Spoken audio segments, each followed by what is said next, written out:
All right, let's talk about some reasons to celebrate. First of all, as I've mentioned in a few recent videos, I've finally surpassed the magic threshold for monetization, 1,000 subscribers. So again, thank you all for being on this journey with me. But I'm also coming up like really fast on what a lot of people would consider one of those big birthdays. So I figured both of those were reasons for a bit of a treat. So my birthday present and my monetization celebration present to myself was something I've had my eye on for a long time. All right, Mike, you got a lot of swords. Why this one in particular is your celebration sword, and why did you spend as much money as you did on it? And we'll talk about how much that was and what I got from my money in terms of quality and fit and finish. But let's go ahead and talk about that why. And in order to do that, I have to take a quick dive back into my history with Gunto. And I talked about this in other videos, that when I started training in traditional Japanese swordsmanship back in the 70s, I didn't have a lot of choices for a live blade. I could buy a cheap zinc aluminum Iaito, and then eventually Marto came out with some slabs of steel with plastic grips that were barely functional. If you wanted a real sword, and I did, a shinken, a nihonto, what you had to do back then was go to a collector and get yourself what was in this country a war prize. So some of those were heirloom swords, and still are available sometimes on the market. You can find them, getting fewer and further between. And some of them, the other end of the spectrum, were mass-produced, machine-made military arsenal swords. So I wanted something nice. I wanted something handmade, but I was on a budget. I was living on ramen at the time, and I got lucky. And I've talked about this one before that I bought in 1980. My first real sword, Type 98, which I've named Yoshi, just shortening of the maker's name that's engraved on the tang. And for my money, I did get a handmade laminated differentially hardened blade in military fixtures it was all beat to hell. I had to do a lot of restoration, but I managed to do a pretty good job. Now, you've seen a couple of different iterations of this sword in my videos, and I've described that after I trained with it for a good 10 years, the original Suka disintegrated, and I rebuilt it with something that was more semi-tachi-ish, just to have something to train with. But yes, I have recently restored it to the original Type 98 Suka, and we'll talk about that in another video. But training with this sword pretty much exclusively for many years, was a special challenge. Now, some of the arts I was studying, they were old enough that they were kind of designed around tachi, and there are a lot of similarities between this and a tachi, even though this is much shorter and only has the one hanger. So that kind of worked out. But for arts that were, a little bit later in era, say Edo period, where you get a lot of your Iaido and things like that, that are designed around the Uchigatana. There's definitely differences. And I found there are things that are potentially superior about this design and potentially superior about the other design, and I do certainly love the Uchigatana, but because of my personal history and the time spent with it, the Shingunto has a special place in my heart. And you've certainly seen me collect recently a variety of modern reproductions, and I do plan to do a comparison video, the originals versus the modern reproductions, if you're in the market. And the reason when some people say, why don't you just buy an antique? Well, I've already told you that, because I plan to beat the thing up and use it, and I don't want to do that to history. I have some history, which I've kind of semi-retired. The reproductions are a way for me to continue using a sword that I love and am familiar with, and I'm not worried about damaging. So that's just in case that comes up again. I'm repeating myself. But what about the Type 97 Kai Gunto, the naval sword? You can still find these on the markets, the antique markets. They're a lot rarer than the 98s and then the NCO 95s. And there's a couple of reasons for that that are pretty sensible when you think about it. First of all, more Army swords were produced than Navy swords during that era. And a lot of the Army swords in the antiques market, some of them were straight up battlefield pickups, and others were acquired during the surrender, the big weapons turn-in, where a lot of those weapons were destroyed, but the GIs started just grabbing ones that were attractive and they took them home, and those are the ones that wound up on the collector's market. So yeah, there's a few 94s, there's a lot of 98s and a lot of 95s on the collector's market.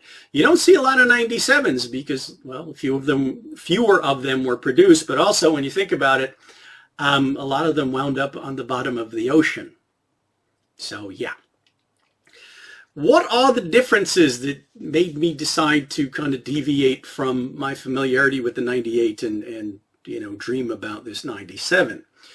Well, okay, some of you have gone, you collectors of modern reproductions, you go online to a website where you've got a custom tool, right, where you get to plug in a couple of special features and different fixtures and different features for a sword. So think about it like this. If I was to do that with a Gunto, start with the saya. Well, I do like this metal woodline scabbard quite a bit, but it is heavy.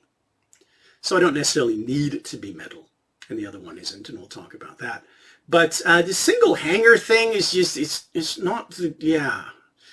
Could you put the other hanger back on, please? The other ashi, and yeah, this has two, and they're kind of zazzier. Speaking of which, now I did paint this one black for my own, aesthetic choice, but the originals and the reproductions that match them, they tend to be in like a dark olive green or maybe a brown, and could maybe something a little zazzier. Could I have that?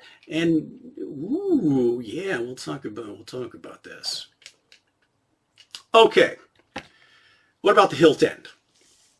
I am very familiar, and I do appreciate the aesthetic of this semi-Tachi Showa era Suba. But I like the kind of plain oval iron looking ones. That's one of the ones I favor on my Uchigatana, and I would certainly love it to be a little bit bigger than this if possible. Could I have something like ooh, yeah, that's exactly it. And while we're at it, I know it's traditional on the 98s to have the white, well, kind of faded and browned at this point, but the white Samegawa. But on my other swords, I kind of like the black Same. Is that an option? Oh yeah, that's standard apparently on the Kai Gunto. All right, we're doing really well. While we're at it, it's not a big deal, and I have mentioned this in other videos that the Kabuto Gane Tachi style pommel, it does have slight ledges in the hot spots. They're not bad. I've gotten used to them. Could they be maybe just a little ooh, yeah. I think you guys read my mind with this design. So let's take a closer look at this one. All right, I will talk about the specs and the handling characteristics, but first I wanted to talk about fit, finish, quality build, and yes, value for the money. Now, how much money are we talking about, Mike? Well, I am going to do a video on comparing my Gunto reproductions and also comparing them to my historic examples. And I'm probably going to spend some time comparing this Murasame 97 to the Murasame 98. Because I feel like, well, not only are they both in a similar price class, but in terms of build quality and, yes, blade quality, very similar. But between the two of them, I can now say I own two of Murasame's most expensive offerings, this being the most expensive offering that Murasame currently has on Amazon. All right, how much are we talking about? A lot more than I'm used to spending on a reproduction. Prices flex. But currently, what I got it for was $980 USD with free shipping. Got to me in a week and a half by SF Express. So, was it worth it? Do I feel? Let's talk about that. And we'll start from the saya. Now, before we get into the zazz of the saya, let's talk specifically about the fit and finish, which, like the Type 98, is awesome. Any rattle you're hearing are the ashi rings, okay? The sword is not moving in there at all. It is perfectly fit. Seal of the Koiguchi. Now, it doesn't have the latch like the 98, so this is a standard Habaki pressure seal. And it's wonderful. Not only do I have retention, but yeah, it breaks really easily and smoothly. And yeah, it's on buttered glass rails. So that's awesome. Now, I will point out really quick one thing. On the 98, the wood is cut to come through that brass koiguchi. On this one, it is recessed. So minor thing, but again, the fit is yeah, it's nice. It's really nice. Lock up nice. But yeah, okay, let's talk about the saya. First thing about the saya, that same covering. Large node, as far as I can tell, this is one piece. The only seam on it is right across the top. Let's see if you can see it. It's certainly visible, but it's even and polished in. No obvious flaws. Everything sanded down, polished, lacquered over. How sturdy is it? Well, I don't know yet. I'll update you. But yeah, just gorgeous. Very striking. The fixtures are bright gold brass, which is historically accurate, and they are in detail historically accurate. Now, I will give you one quality nitpick here, that even though on the faces, the fixture, the detail is really crisp, on the sides, you can here and there see casting lines on the top and bottom, all right? Not garishly so. If it really bugged me, I could do a little tooling and clean it up, but not something I saw on the 98 when we get to that comparison video. So a little bit different there. And that is also true of the fixtures on the Suka. So let's talk about the Suka. Now, before I move on, though, I should point out that just a little detail. The rings on the ash legs they're not crimped. Those are solid rings. So that's a nice quality touch. Those aren't going to come apart. Talk about the Suka. 9 3/4 inches, black same panels, small grain, nothing fancy there, but that's okay. Dark brown ito. It's very kind of silk to cotton feeling, but it's very tight. The diamonds are very well done. Fixtures, again, very historically accurate. It come with a tassel. We'll talk about that in a bit. Sarote, there's a little bit of noise down here too, but that's common with this build. It's not going to be, clockwork tight ever. And if it really bugged me, it's a fairly easy thing to remove. But you got the Navy style Manuki, and they are, just so you know, this is in what's known as the palm position versus under the fingers on this side. It's under the palm. So if that's important to you, that's where the orientation of the Manuki are. Single pin. I'll show you a picture of the Nakago. It goes down to about there. It's plain. Nothing fancy about it. It's unsigned. No fancy file work or anything like that, but it's in there. Nice and tight. No cracks in the Suka core. All the fit is excellent. Taking it apart, put it back together. No problems, no struggle. Also, you'll notice that there are no shelves, hot spots in the transition between the Ito and the Kabutogane pommel, which doesn't have that kind of riser here. It's flush. So the transition is really smooth, and also the Fuchi up here. All great. Now, let's talk about the Tsuba. Not iron.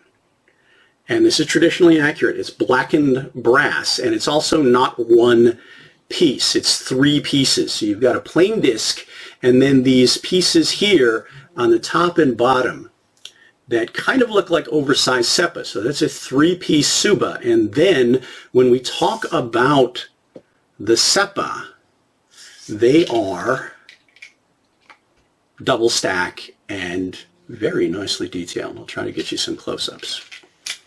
All right. Habaki, just like the Type 98. It's copper. It's got kind of a grain pattern, very well fit. And the lockup, as I've just demonstrated, is wonderful. But now onto the blade. All right. So, Murasame describes this as high carbon, 1095 folded steel, 5,000 layers. Now, I've seen different smiths use different numbers in terms of layers, but in my comparison system, I've certainly seen Longchuan swords with really bold wood-like grain patterns, and then a lot of their Japanese-style swords have like a medium grain pattern, but definitely more intense than a Japanese-made sword. This gets me into like that Type 98, just a very, very, very fine grain, and the steel is probably a blend of 1095 and either a 1075 or a 1060. What you're getting also is a blade that's very well polished. You'll notice that the edge plane is a bit cloudy as compared to the ridge plane. And that's because they finished it with finger stones, and you've got that straight Suguha Hamon, which I personally really like, aesthetically speaking. And yes, a geometric yokote, short Kasaki, which again I like. Curvature of the blade, not a huge amount of sori, and it is more towards the hilt. Plus you do have some curvature in the hilt. Now the Suka, I should mention this as well, it's not too thin and not too thick. For me, it's just very nice in terms of width and thickness. Feels great in the hand. All right, so let's talk about specs and handling. All right, let's talk about specs, and then I'll try to give you a sense of how it feels and handles. And we'll start with blade length. Measured from the Hibaki, 27 inches, which is very standard for reproduction, but an inch or two longer than a lot of historic examples. Now, when it comes to historic examples and sori, as I mentioned, this doesn't have a lot of sori, and most of the sori is down here, which is something I like. If we were talking about an heirloom blade that was mounted into military fittings, yeah, you might get one with this profile, but purpose-built Gunto were inspired by Tachi, so they did tend to have more curvature to them. But I personally like a little less, and this then is perfect. The sori is reflected in the curvature of the Suka, which is historically accurate, that Tachi inspiration again. Also historically accurate, the taper of the Suka, which is 9 3/4 inches long, which is in historical parameters, maybe just a little bit longer than a lot of examples from history. Wider up here at the Fushi, tapers down to the Kashira. Thickness of the grip, for me, is just right. It's neither too thick nor too thin for my hands. Your mileage may vary on that one. But let's talk about some other specs. Distal taper, yes. Down here at the Hibaki, the spine is a little over 7 millimeters wide, tapers down to 4 just before it drops off into the tip. All right. No bohi, obviously, in this Shinogi Zukiri profile. Let's talk about weight. Now, refer back to the video I did recently where I tried to come up with a system to quantify how a sword feels to me. And in that video, I talked about my weight classes. A lot of my reproductions, especially the ones with bohi, fall into what I call a lightweight category, about 2 1/4 pounds, about a kilo. All right. My next category up, middleweight, 2 3/4 pounds, about 1,200 grams. 2 pounds 7 ounces, almost exactly 1,100 grams. All right, kind of right in the middle of those categories. Point of balance. Now, one thing, showed you a picture of the tang. A lot of historic examples again. That tang was short. Not only left a lot of your Suka as unsupported wood, but moved the point of balance up in a lot of those historic examples. This Nakago goes down to pretty much the top of the Kashira, can't go much further because of the grommet for the Sarute. Point of balance, though, is a little further forward than a lot of my other reproduction swords at 3 7/8 inches, but really only kind of a 1/2 inch further forward than what I'm used to. All right, so how does that all make it feel and move? All right, before I talk about handling and the characteristics, the specs associated with handling, let me talk very briefly about carry. I've addressed this in previous videos, but I do plan to do more on the topic of comparing the Tachi to the Uchigatana to the Gunto. Specifically in this case, wear from a hanger versus edge up through an Obi Uchigatana style. Now, as you can see, it's perfectly doable to take a saya with hangers, with ashi, and stick it edge up through an obi. And I did it for many years, and apparently so did Japanese officers in the field. They preferred wearing a sword this way through the belt than hanging, especially during, like running on a battlefield. And you'll see that reflected in modern Gunto Soho. But what you're going to see is the top ashi, or on a 98, the only ashi, kind of hooks on top of the obi. And you can run a sageo through that ring and then back around the belt, and you get very firm carry, which is what I'm used to. Not a lot of play for sayabiki, having a sword that's secured firmly in position to your hip. It can be rotated up and down, but otherwise it's not moving around. As compared to other schools where you use a lot of sayabiki. You're not going to be able to get that as easily if you have the second hanger below the obi, which again, you can even run the sageo through both of them. But that's almost serving as like a bottom hook to keep the saya from being pulled forward through the obi too far. You'll see you'll get some play, but not a lot. Maybe not as much as you're used to with a Uchigatana saya. Again, it depends on what your style utilizes in the draw. Speaking of the draw, well, you're going to see that it does indeed come with a tassel that I've talked about in other videos. And this one is a blue and brown one. It's a pretty good quality. I have similar versions on my other swords, and you can decide to totally do without it if you feel like it's in the way. I've demonstrated different ways to use it. I'm using right now the slider method, which is not the fastest, but I feel like it's the most secure. Breaking the koiguchi on this is really effortless. I can do it with my thumb, I could do it with my index finger, all sorts of different ways, yet retention is still good. And then the draw, yeah, it's smooth as glass. All right, let's talk about how she handles. Okay, going back to that video where I tried to quantify how a sword feels in my hand, I gave you all the magic number 8, especially for my Japanese style swords, and a range from about a 7 to a 9. Anything a bit above an 8 did feel heavy in my hand, especially if I was using the sword one-handed. Now this comes up because, yes, I do train Japanese style swordsmanship two-handed and one-handed, and it also comes up when I am doing my cross-training with HEMA, and you're going to see more videos on that. Trying to apply traditional Japanese sword dynamics and weapons to, well, different HEMA styles and weapons. But a little bit too heavy for that. Now, if I want to do some heavy cutting or get in a good solid workout, yeah, I'll probably go for one of those heavier ones. Anything a bit below an 8 is going to feel lighter in the blade, it's going to feel quicker, and a lot easier to wield one-handed. This is an 8 exactly. So somehow perfectly centered in that balance between having a sense of good blade presence for cutting and making me feel good about the workout I'm getting. Fine to use in one hand. Two hands, oh, that's where we get responsive. Oh, yes.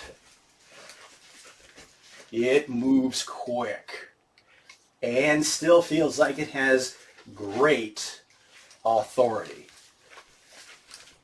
Yeah. Love the way it feels. Love the way it moves. Not too light, not too heavy. Everything about it turns out, at least for me, just right. So, I guess you would say, short version, Mike is very happy with his celebration present. And I feel like it was indeed money well spent. But let's cut this off before it gets too long. I've got a lot more content planned for you. Like I said, I'm going to try to do some videos comparing Tachi and Gunto to Uchigatana, and also content coming your way on comparing Japanese style swordsmanship to HEMA, my HEMA studies. So you'll be seeing that soon.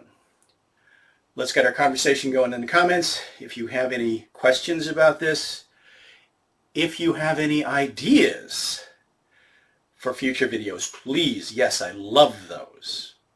And as usual, until next time, thank you all for watching, following, joining me on my journey, liking the videos, subscribing. And I'll see you back for, well, whatever comes next.